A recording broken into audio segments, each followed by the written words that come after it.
Doctor Baba Saheb Ambedkar open university.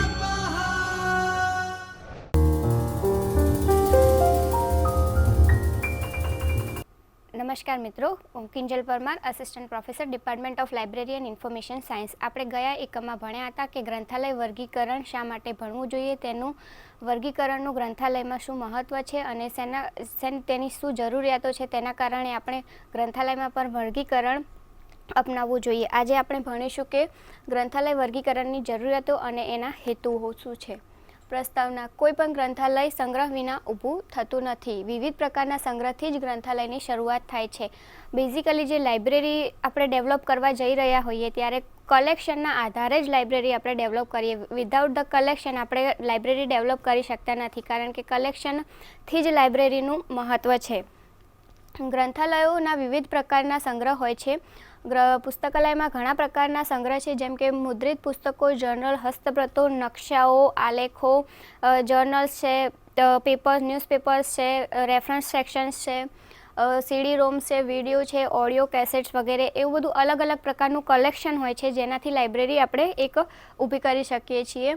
વાચકો ગ્રંથાલયની સામગ્રીને 3 પ્રકારની માંગ કરતા હોય છે. જનરલી જે પણ લાઇબ્રેરીમાં યુઝર્સ આવતા હોય છે એમની 3 માંગ હોય છે કે તેઓ કોઈ પણ પુસ્તક ડિમાન્ડ કરે છે તો કઈ રીતે. તો ફર્સ્ટ કે કોઈ પણ યુઝર્સ છે એને લેખકનું નામ ખબર હોય કે ઓથરનું નામ ખબર હોય, કે એ ઓથરના નામથી એ કે મારે આ કનૈયાલાલ મુનશીની પુસ્તક જોઈએ છે કે ઝવેરચંદ મેઘાણીની પુસ્તક જોઈએ છે, એ ઓથરથી ડિમાન્ડ કરતો હોય છે. બીજી વસ્તુ કે એ પુસ્તકના નામથી માંગણી કરતો હોય છે કે સપોઝ કે કોઈ પુસ્તકનું તમને નામ ખબર હોય કે લાઇબ્રેરી ક્લાસિફિકેશન છે કે લાઇબ્રેરી કેટલોગિંગ છે, એ પુસ્તકના નામથી પણ તમે પુસ્તક માંગતા હોય છે યુઝર્સ. વાચકને વિશિષ્ટ વિષયના પુસ્તકોની આવશ્યકતા રહેતી હોય છે. બીજું કે કોઈ સપોઝ કે સબ્જેક્ટથી પણ યુઝર્સ પુસ્તકની ડિમાન્ડ કરતા હોય છે કે તેમને કયા સબ્જેક્ટની પુસ્તકો જોઈએ છે. તો કોઈ પર્ટિક્યુલર સબ્જેક્ટ લઈ લો કે આપણે લાઇબ્રેરી સાયન્સ છે, તો કે એમાં કયા વિવિધ પ્રકારના પુસ્તકો આપણે લાઇબ્રેરીમાં કલેક્શન કરીને રાખેલું છે. એવું કહી શકાય કે જ્યારે વાચક ગ્રંથાલયના પ્રલેખથી અજ્ઞાત હોય ત્યારે વર્ગીકરણ મદદનું સાધન બને છે. ગ્રંથાલય વર્ગીકરણ દ્વારા ગ્રંથાલયની સામગ્રી વિષયવાર વ્યવસ્થિત ગોઠવવામાં આવે છે. કે કોઈ બી તમે ગ્રંથાલયમાં કે લાઇબ્રેરીમાં જાઓ છો ત્યારે કોઈ પણ તમારા વાચકને તમારે વાચકની જે પણ ડિમાન્ડ છે એ પૂરી કરવી છે, તો એમાં તમને વર્ગીકરણ વધારે મદદરૂપ થશે. કારણ કે કોઈ પણ વાચક આવે છે કે મને પર્ટિક્યુલર ઓથરની આ બુક જોઈએ છે, તો લોટ્સ ઓફ કલેક્શનમાં તમે પર્ટિક્યુલર ઓથરની બુક્સ કેવી રીતે શોધી શકશો?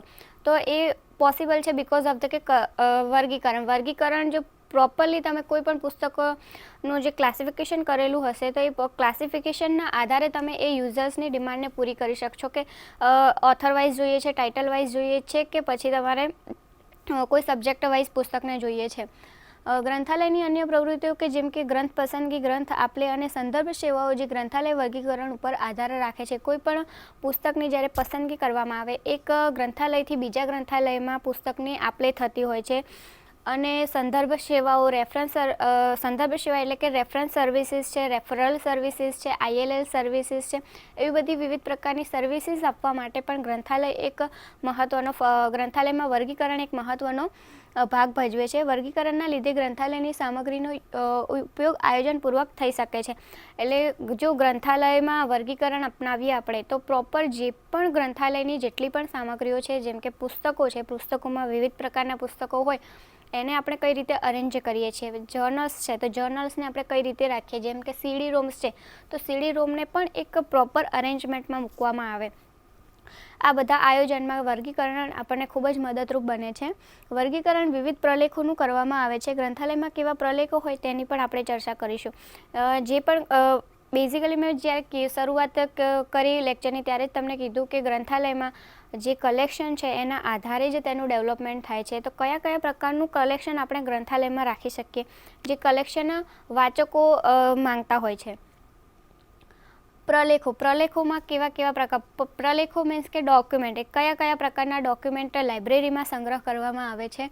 હસ્તપ્રતો હોય એટલે મેન્યુસ્ક્રિપ્ટ, કોઈ પણ વ્યક્તિ દ્વારા હાથેથી લખાયેલું હોય એ મેન્યુસ્ક્રિપ્ટને પણ લાઇબ્રેરીમાં કલેક્શન રાખવામાં આવે છે એનું મુદ્રિત પુસ્તકો, સામાયિકો, પત્રિકાઓ, નિવેદનો, ફોટો, પુનઃ ઉત્પાદન, sound records, films, musical records, microfilms, નકશા, એટલાસીસ, ચાર્ટ્સ, ચિત્ર, ઇલેક્ટ્રોનિક મીડિયા વસ્તુઓ જેવી કે સીડી રોમ છે, જેના દ્વારા માનવ વિચારનો સંપર્ક અને સંરક્ષણ થાય છે. લાઇબ્રેરીમાં કયા કયા પ્રકારનું કલેક્શન હોય? ફર્સ્ટ ઓફ ઓલ કે આપણે જોઈએ તો મેન્યુસ્ક્રિપ્ટ્સ છે, જે હાથેથી કોઈ વ્યક્તિ દ્વારા હાથેથી લખાયેલું, જેમ કે ગાંધીજીએ તેમની જીવનની કથા હાથેથી લખી હોય એ મેન્યુસ્ક્રિપ્ટ પણ લાઇબ્રેરીમાં સંગ્રહ કરવામાં આવે છે. એ સિવાય વર્લ્ડના જેટલા પણ મેપ્સ છે, જે રાજ્યના હોય, તાલુકાના, જિલ્લા કક્ષાના કે આખા વર્લ્ડ લેવલના કે કન્ટ્રીના જેટલા પણ નકશા હોય છે એ બધાનું કલેક્શન રાખવામાં આવે છે. વિવિધ પ્રકારની જર્નલ્સ, પુસ્તકો, સામાયિકો, ન્યૂઝપેપર્સ હોય, મેગેઝિન્સ હોય, આ બધાનું કલેક્શન કરવામાં આવે છે. આ ઉપરાંત જે સીડી રોમ્સ છે, જે ઓડિયો વિઝ્યુઅલ કલેક્શન હોય એ પણ તમને લાઇબ્રેરીમાં જોવા મળશે. નેચર ઓફ ડોક્યુમેન્ટ, પ્રલેખોનું સ્વરૂપ, કેવા પ્રકારના જે ડોક્યુમેન્ટ્સ છે એ લાઇબ્રેરીમાં રાખવામાં આવે છે. નીચેના પરિબળો દ્વારા દસ્તાવેજો સંગ્રહ અને પુનઃપ્રાપ્તિની સમસ્યા જટિલ થઈ ગઈ છે. કોઈ પણ તમારે પુસ્તક જોઈતું હોય, એક વખત તમે વાંચ્યું હોય, બીજી વખત જ્યારે તમે એ જ પુસ્તકને લેવા જાઓ છો ત્યારે તમારે એ પુસ્તકને શોધવામાં બહુ જ મુશ્કેલીઓ અનુભવાતી હશે, કારણ કે એ પુસ્તક તમે જ્યારે પહેલી વખત લીધું હોય એ ત્યારે ત્યાં હોય ને બીજી વખતે જ્યારે તમે લેવા જાઓ છો ત્યારે એની જગ્યા જો વર્ગીકરણ ના કર્યું હોય તો બદલાઈ જાય છે, ત્યારે તમને એ પુસ્તક શોધવામાં મુશ્કેલીઓ પડે છે. તો તેમાં કઈ જટિલતાઓ ઉદ્ભવી શકે છે? તો વિવિધ પ્રકારના પ્રલેખોના ઉત્પાદનમાં સતત વૃદ્ધિ છે. જેવી રીતે કલેક્શનમાં વધારો થતો જાય છે, પુસ્તકોમાં જેવી રીતે જ્ઞાનમાં વધારો થતો જાય એવી રીતે પુસ્તકોમાં પણ વધારો થતો જાય છે, જે જ્ઞાન વિસ્ફોટ અથવા તો માહિતી વિસ્ફોટના નામથી પ્રચલિત થયું છે. વિશ્વની વિવિધ ભાષાઓમાં પ્રલેખો પ્રકાશિત થતા હોય છે. જરૂરી નથી કે આપણે એક ભાષા જાણતા હોય તો એ એક જ ભાષાના પુસ્તકો પબ્લિશ થતા હોય. અલગ અલગ પ્રકારની હિન્દી છે, ઉર્દૂ છે, મરાઠી, સંસ્કૃત, ઇંગ્લિશ લિટરેચર છે, ગુજરાતી છે, એ બધી જ લેંગ્વેજ જે લોકો જે લેંગ્વેજથી પરિચિત છે એ લેંગ્વેજમાં પોતાના પુસ્તકો પ્રકાશિત કરતા હોય છે. પ્રલેખો વિવિધ ભૌતિક સ્વરૂપમાં પ્રકાશિત થતા હોય છે. જે પણ ડોક્યુમેન્ટ છે એનું કોઈ પર્ટિક્યુલર એવું નથી કે ડોક્યુમેન્ટ્સ એટલે કે બુક્સ, એનું એક જ સ્વરૂપ હોય. બુક્સ પણ હોય, એ મેગઝિનના સ્વરૂપમાં પણ હોય, જર્નલના સ્વરૂપમાં પણ હોય. સપોઝ કે કોઈ નાની એવી ડાયરીને પણ પુસ્તક તરીકે બનાવતા હોય છે. વિભિન્ન પ્રકારના અને જટિલ વિષય વસ્તુ ધરાવતા પ્રલેખો ભિન્ન સ્વરૂપ રજૂ થતા હોય છે. અલગ અલગ વિષયના અલગ અલગ પુસ્તકો અલગ અલગ સ્વરૂપમાં પ્રકાશિત કરવામાં આવે છે. ગ્રંથાલય અને પ્રલેખો પ્રત્યેનો વાચકોનો અભિગમ જટિલતા ભર્યો છે. આ વાક્ય પરથી એવું કહી શકાય કે કોઈ પણ યુઝર્સ આવે છે તો એ એક જ સપોઝ કે કોઈ એક યુઝરને માત્ર કે લાઇબ્રેરી ક્લાસિફિકેશનની પુસ્તક જોઈએ છે તો એ એક જ વિષય ઉપર ફોકસ કરશે, ના કે ક્યારે એવું નહીં વિચારે કે હવે આનાથી આગળ બીજા કયા વિષયોમાં આપણે જઈ શકીએ, આનાથી બીજું કયું પુસ્તક વાંચી શકીએ.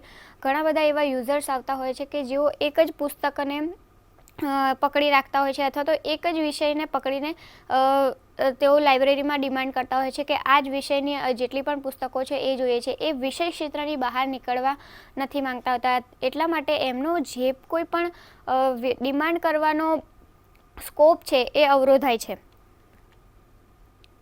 પ્રલેખોનો સંગ્રહ અને ભંડાર, ડોક્યુમેન્ટ કઈ રીતે સંગ્રહ કરી શકાય અને કેવા ભંડાર હોય છે. સંસ્કૃતિના આરંભકાળથી જ મનુષ્યના વિચારોના દસ્તાવેજોનો સંગ્રહ અને એની જાળવણી માટે આવશ્યકતાને માન્યતા આપી હતી.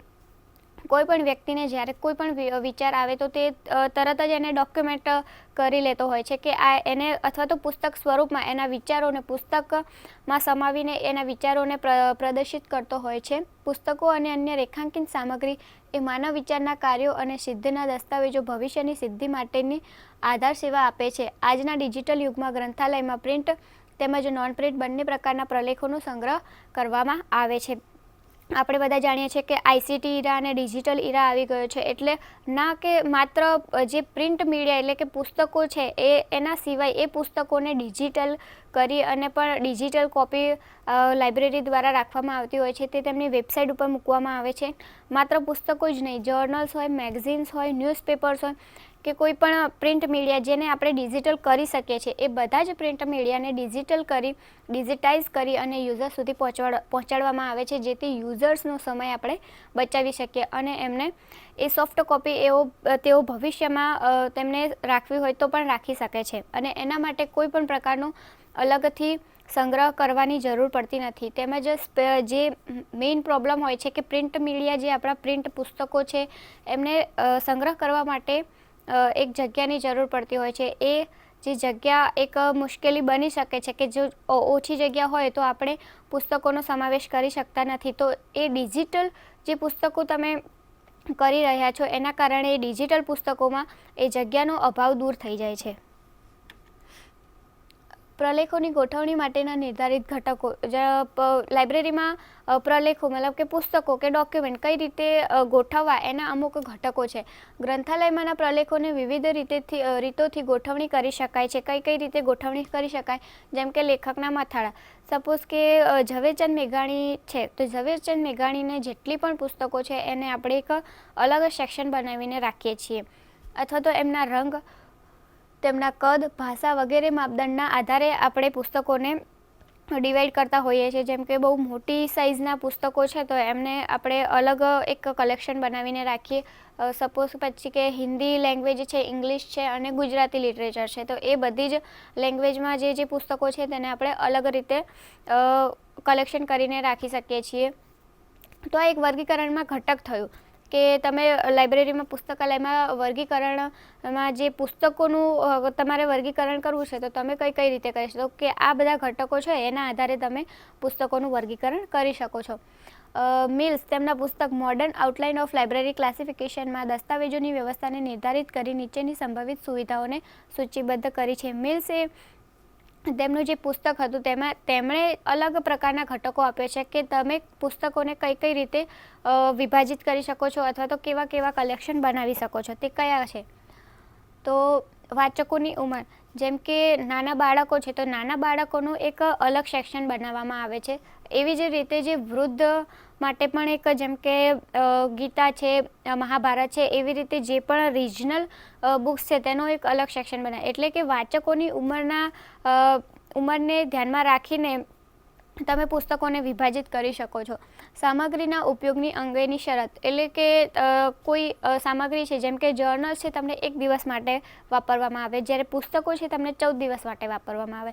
તો એ શરતોના આધારે પણ તમે પુસ્તકોને વિભાજિત કરી શકો છો કે 1 દિવસ વાંચવામાં આવતા પુસ્તકોનું અલગ કલેક્શન રાખો છો, જ્યારે 14 દિવસ માટે આપવામાં આવતા પુસ્તકોનું અલગ કલેક્શન રાખો છો.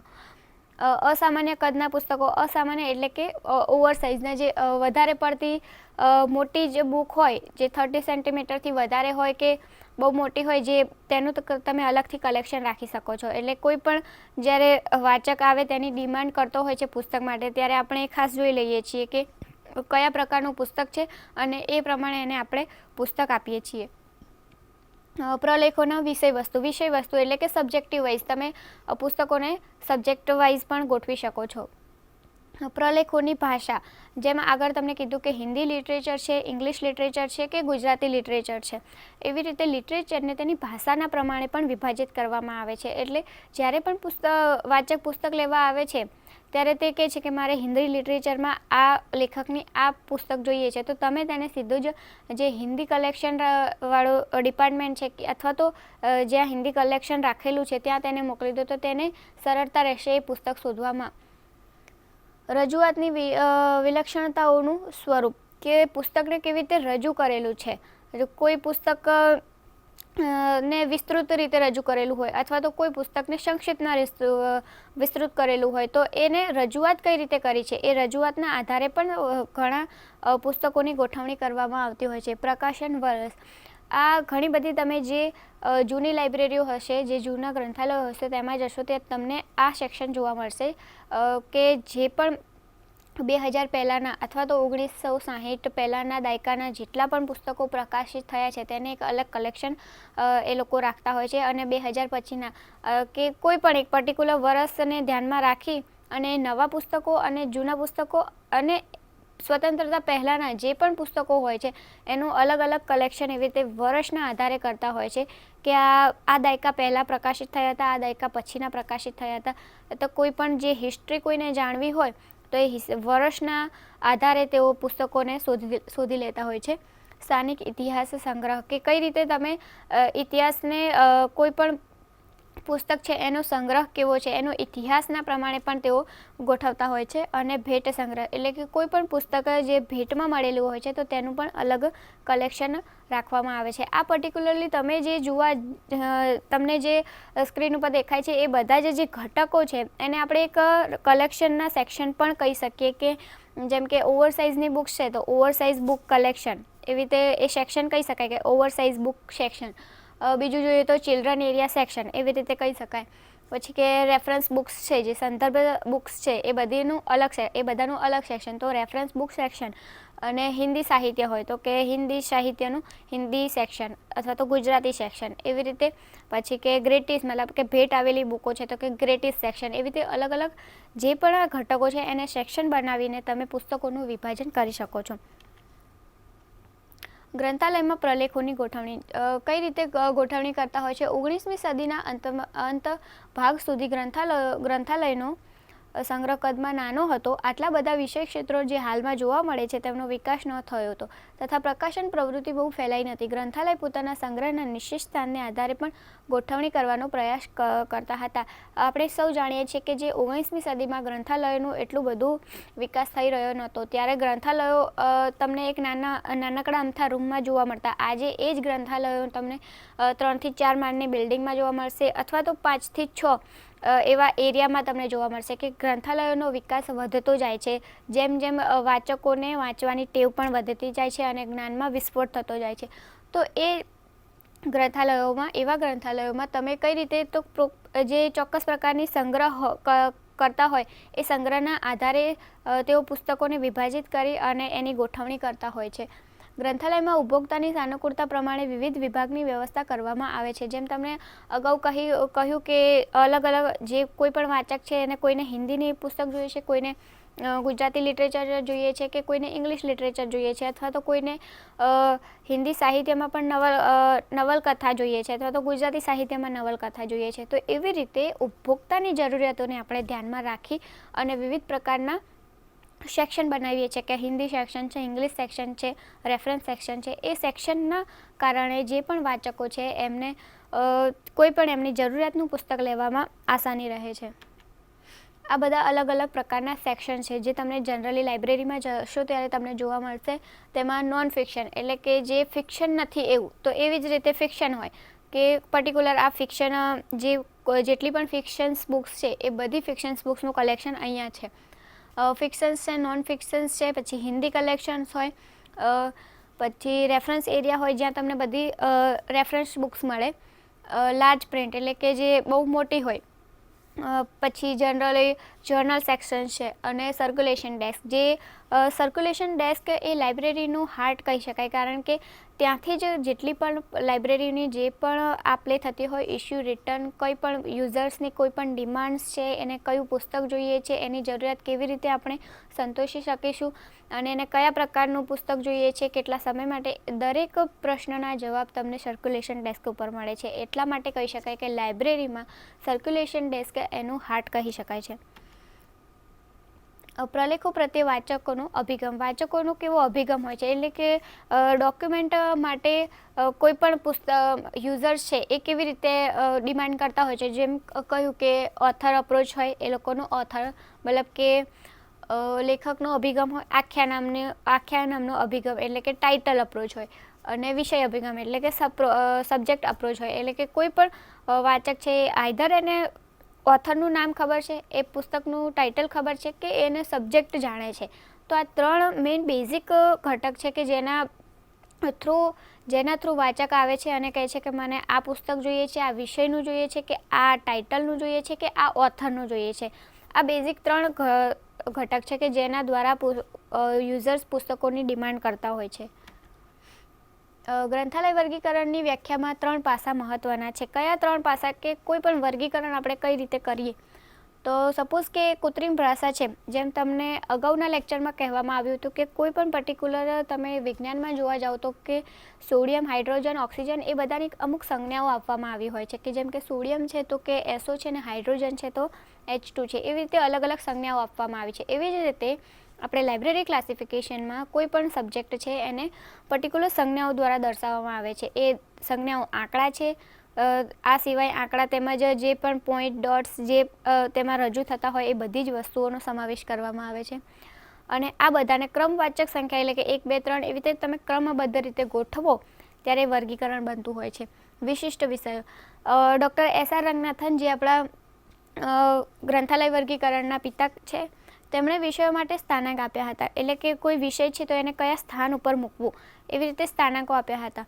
પરંતુ તેમાં કેટલાક પુસ્તકો એક સરખું સ્થાન ધરાવતા હોય તો ત્યારે જ્યારે પણ યુઝર્સ ડિમાન્ડ કરતા હોય તો એક જ પુસ્તકની એણે ડિમાન્ડ કરી હોય તો એનું સ્થાન બીજા પુસ્તક સાથે મળતું હોય, એટલે કે એક કરતાં વધારે પુસ્તકો એક જ સ્થાનાંક ધરાવતા હોય તો તેવી સિચ્યુએશનમાં યુઝર્સ કે જે પણ તમને લાઇબ્રેરિયન છે એને મુશ્કેલી થતી કે યુઝર્સને તેનો સમય બચે અને તેને ઝડપથી પુસ્તક મળે. તો તેના માટે શું કરું? તો SR રંગનાથને તે મુશ્કેલીને દૂર કરવા માટે બીજા 2 તત્વો આપ્યા, જે ગ્રંથાંક અને સંગ્રહાંક. આ ત્રણેય તત્વોને હવે આપણે સમજીશું. વર્ગીકરણના તત્વો. કોઈ પણ પુસ્તક, આ જે પણ તમને પુસ્તકના જે 3 ઘટકો છે એ દરેક પદ્ધતિમાં સરખા નથી હોતા. તમને લાઇબ્રેરી ક્લાસિફિકેશનમાં 3 અલગ અલગ પદ્ધતિઓ શીખવાડવામાં આવશે, કે જેમાં તમે એક DDC છે, CC છે, UDC છે, એ 3 પદ્ધતિઓ પ્રમાણે આપણે ગ્રંથાલયમાં વર્ગીકરણ કરવાનું હોય. આ 3 પદ્ધતિઓથી વર્ગીકરણના અલગ અલગ નંબર પડતા હોય છે. ઘણી બધી અત્યારે જેટલી પણ લાઇબ્રેરીઓ છે એ બધી DDC યુઝ કરતી હોય છે, પરંતુ જ્યારે તમે કોઈ રિસર્ચ લાઇબ્રેરીમાં જઈ રહ્યા છો તો ત્યાં એવી રિસર્ચ લાઇબ્રેરીઓમાં અથવા તો પબ્લિક લાઇબ્રેરીઓમાં CC પણ યુઝ થતું હોય છે. તો આપણે DDC પ્રમાણે તમને બતાવીએ કે DDC પ્રમાણે તમે લાઇબ્રેરી ક્લાસિફિકેશન કરવા જાઓ તો વર્ગાંક શું છે, સ્થાનાંક શું છે અને સંગ્રહાંક શું છે એ તમને સમજાવું. લાઇબ્રેરી ક્લાસિફિકેશનમાં સપોઝ કે આપણે આ લાઇબ્રેરી ક્લાસિફિકેશનની બુક છે તો એમાં વર્ગાંક એનો નંબર DDC પ્રમાણે જ્યારે તમે DDCના શેડ્યુલમાં જુઓ તો એનો નંબર 025.43 આવે.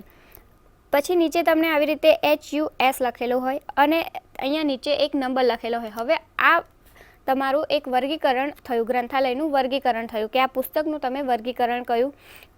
હવે આમાં જે 0.025 છે એનો વર્ગ થયો, એટલે કે એક પર્ટિક્યુલર નંબર થયો, એને વર્ગાંક કહીશું. જેમ કે ક્લાસિફિકેશન એટલે કે 0.20 એટલે કે પર્ટિક્યુલર નંબર થયો. જે 0.25 છે એ તમારો વર્ગાંક થયો. હવે એનો ગ્રંથાંક SR રંગનાથન દ્વારા એવું કહેવામાં આવ્યું કે ગ્રંથાંકમાં તમે પુસ્તકનો જે ઓથર છે એના સરનેમના ફર્સ્ટ 3 લેટર્સ તમારે ગ્રંથાંકમાં આપવાના હોય છે. એટલે કે આ પુસ્તકમાં સબીત હુસેન એ એનો ઓથર છે, તો હુસેન એ એની સરનેમ છે તો HUS એમ કરીને તમને અહીંયા HUS એક ગ્રંથાંક પાડવામાં આવ્યો. અને જે સંગ્રહાંક છે એ દરેક ગ્રંથાલયમાં અલગ અલગ હોય છે. ગ્રંથાલય પોતાના ગોઠવણી જે પણ ડોક્યુમેન્ટની ગોઠવણીઓ કરે છે એ પ્રમાણે તેમનો સંગ્રહાંક બદલાતો રહે છે. કે જેમ કે કોઈ ગ્રંથાલય છે તો એ પોતાનું જે કોઈ પર્ટિક્યુલર નંબર આપતા હોય કે પહેલું પુસ્તક છે, બીજું પુસ્તક છે, એ નંબર પ્રમાણે એ લોકો સંગ્રહાંક રાખતા હોય છે. આઈધર કે કોઈ લાઇબ્રેરીઝ પોતાના જે પણ લાઇબ્રેરીનું નામ છે એની લાઇબ્રેરીનું આગળ નામ રાખે અને પાછળ કોઈ નંબર પર્ટિક્યુલર પાડતા હોય છે. એટલે સંગ્રહાંક દરેક લાઇબ્રેરીના અલગ અલગ હોય છે, પરંતુ વર્ગાંક અને જે ગ્રંથાંક છે એ બધી લાઇબ્રેરીમાં પુસ્તકોમાં સરખા હોય છે. જેમ કે એ પુસ્તકોનું જ્યારે DDC પદ્ધતિ પ્રમાણે વર્ગીકરણ કરવામાં આવ્યું હોય તો આ સ્થાનાંક માત્ર DDC પદ્ધતિ પ્રમાણે જ રહેશે. આ જે તમને ફોર્મેટ બતાવવામાં આવ્યું છે એ જો તમે DDC પદ્ધતિ પ્રમાણે વર્ગીકરણ કરો છો ત્યારે રહેશે. પદ્ધતિ બદલાતા પુસ્તકનો વર્ગ તેમજ એનો સ્થાનાંક બદલાતા જાય છે. જેમ તમે કહ્યું કે DDC સિવાય CC અને UDC છે, જો એ બંને પદ્ધતિઓ પ્રમાણે જ્યારે તમે જોવા જાઓ તો આ પુસ્તકનો જે નંબર છે એ બદલાઈ જાય છે. નંબર પણ બદલાઈ જાય છે, એનો ગ્રંથાંક અને સંગ્રહાંક બધું જ બદલાઈ જાય છે. આ પુસ્તકનું જે પણ વર્ગીકરણ કર્યું છે એ DDC પદ્ધતિ પ્રમાણે કર્યું છે. જ્યારે તમે CCમાં જશો તો CCમાં અલગ રીતે થતું હોય છે. ગ્રંથાલય વર્ગીકરણના હેતુઓ અને કાર્યો. આપણે ગ્રંથાલય વર્ગીકરણ શા માટે કરીએ છીએ, તેના હેતુઓ શું છે અને તેના કાર્યો શું છે. પ્રલેખોને સુવ્યવસ્થિત ગોઠવણી માટે. કોઈ પણ તમે જાઓ લાઇબ્રેરીમાં તો પુસ્તકો સપોઝ કે આ રીતે પડ્યા છે અને આ રીતે પડ્યા છે. સૌથી વધારે વાચકો કઈ રીતે શોધવાનું પસંદ કરશે? ઓબ્વિયસલી કે જે પુસ્તકો સુવ્યવસ્થિત મતલબ પ્રોપર ગોઠવણી કરેલી હોય એવા જ પુસ્તકોમાંથી તેઓ પોતાનું પુસ્તક શોધવાનું પસંદ કરશે, ના કે કોઈ પણ અવ્યવસ્થિત રીતે પડેલા પુસ્તકોમાં શોધવાનું. પ્રલેખોની પુનઃપ્રાપ્તિ માટે, જેમ કે એ પુસ્તક આજે એક પુસ્તક કોઈ પણ યુઝર્સ લઈ ગયો વાંચવા માટે, એ પુસ્તક એણે રિટર્ન કરી દીધું. સપોઝ કે 1 મહિના પછી કે 2 મહિના પછી એ જ પુસ્તકની જરૂરિયાત એને ઊભી થઈ, તો એ ફરીથી આવશે અને ફરીથી જ જો એને એ જ મહેનત કરીને શોધવાનું હોય તો એને એ પસંદ નહીં હોય. પરંતુ એ જ પુસ્તક જો એને પહેલાંની જેમ જ એની એ જગ્યાએથી મળી રહેશે તો એને એનો સમય પણ બચશે અને પુસ્તક મેળવવામાં પણ એને સહેલાઈ રહેશે. તો પુસ્તકોની પુનઃપ્રાપ્તિ માટે પણ વર્ગીકરણ એટલું જ જરૂરી છે. સમૂહમાં વ્યવસ્થિત રાખવા માટે. કોઈ પણ પુસ્તકો જ્યારે ઢગલોબંધ પુસ્તકો લાઇબ્રેરીઓમાં આવે છે, ઢગલોબંધ પુસ્તકો લાઇબ્રેરીઓમાં આવે છે તો ત્યારે કોઈ પણ પુસ્તકને તમારે સુવ્યવસ્થિત ગોઠવવા માટે ગ્રંથાલયમાં જ વર્ગીકરણ જરૂરી છે. પુસ્તકો પ્રદર્શિત કરવા અને પ્રદર્શકોને આયોજન કરવા માટે, કે પ્રદર્શકો આયોજન કરી શકે તેના માટે. ગ્રંથાલયની આંકડાકીય માહિતી આપવા માટે. કોઈ પણ આ માહિતી આપણે આપવી હોય ગ્રંથાલયમાં તો તેના માટે પણ ગ્રંથાલય વર્ગીકરણ મહત્ત્વનું છે. પછી સ્ટોક. દરેક વર્ષના અંતે સ્ટોક લેવામાં આવે છે, તો એ સ્ટોક આપણે કઈ રીતે લઈએ, તો એ વર્ગીકરણ જો પ્રોપર કર્યું હશે પુસ્તકોનું તો તમે સ્ટોક પણ સરળતાથી લઈ શકશો. વાંચનની યાદી બનાવવામાં મદદરૂપ, તેમજ વર્ગીકૃત કેટલોગ જે બનાવતા હોય છે એમાં પણ વર્ગીકરણ બહુ મહત્ત્વનું છે. અને વિષય મથાળા અને શબ્દ ભંડોળ. કોઈ પણ વિષયોના મથાળા બનાવવા કે શબ્દના ભંડોળ કરવા માટે તમને ગ્રંથાલયમાં વર્ગીકરણ એટલું જ મહત્ત્વનું બની રહે છે. આજે આપણે આ એકમમાં ગ્રંથાલય વર્ગીકરણના હેતુઓ તેમજ જરૂરિયાતોની ચર્ચા કરી. આ ઉપરાંત વિવિધ પ્રકારના પ્રલેખો અને ગ્રંથાલયના વિવિધ વિભાગોની જાણકારી મેળવી, જે તમને અલગ અલગ સેક્શન શીખવાડવામાં આવ્યા, કયા કયા પ્રકારના ડોક્યુમેન્ટ્સ હોય છે, ગ્રંથાલયમાં વર્ગીકરણ શા માટે જરૂરી છે, કેટલા વિભાગ છે અને કયા વિભાગથી યુઝર્સને સાનુકૂળતા રહે છે તેમના જરૂરિયાતોને ધ્યાનમાં રાખવા માટે. એ બધું આપણે આજે આ લેક્ચરમાં ભણ્યા.